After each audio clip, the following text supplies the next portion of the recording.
Ponnila nursery மற்றும் primary ஸ்கூலுடைய நிர்வாகம் மற்றும் அதனுடைய முதல்வர் மற்றும் வந்திருக்கிற சிறப்பு விருந்தினர்கள் மற்றும் பெற்றோர்கள் ஸ்டூடெண்ட் அனைவருக்கும் என்னுடைய வாழ்த்துக்களை தெரிவித்துக் கொள்கிறேன்.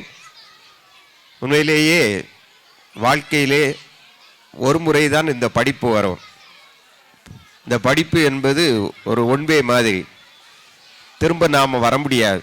இப்போ எல்கேஜி படிக்காங்கன்னா திரும்ப ஒருக்கா நம்ம எல்கேஜியோ 10th 12th படிக்க முடியாது. எல்லா பெற்றோரும் விரும்புகிறது அதுதான், படிப்பு.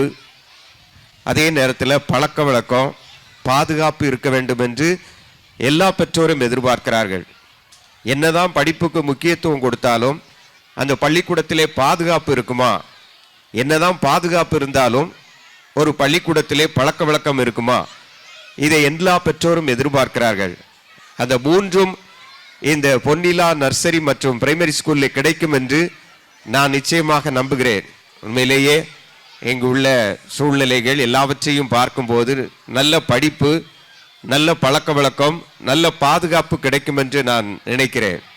உண்மையிலேயே பைபிளிலே ஒரு வார்த்தை உண்டு, எண்ணத்தை சம்பாதித்தாலும் புத்தியை சம்பாதித்துக்கொள், நீ அதை மேன்மைப்படுத்து, அது உன்னை மேன்மைப்படுத்தும், அது உனக்கு கிரீடம் போல் இருக்கும் என்று ஒரு வசனம் உண்டு.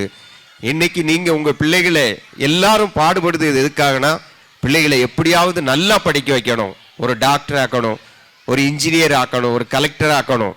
ஆனா அதுக்கு முக்கியம் இந்த படிப்பு தான். இன்னைக்கு நீங்க அதை மேன்மைப்படுத்தி இந்த ஸ்கூல்ல சேர்த்திருக்கீங்க. எதிர்காலத்தில் உங்களுடைய பிள்ளைகளுடைய வாழ்க்கையை அது மேம்படுத்தும். நீங்க அதை இன்னைக்கு மேன்மைப்படுத்தும் போது அது உங்களுடைய பிள்ளைகளுடைய வாழ்க்கையை மேம்படுத்தும் என்று சொல்லி வாய்ப்புக்கு நன்றி கூடி விடைபெறுகிறேன். நன்றி, வணக்கம்.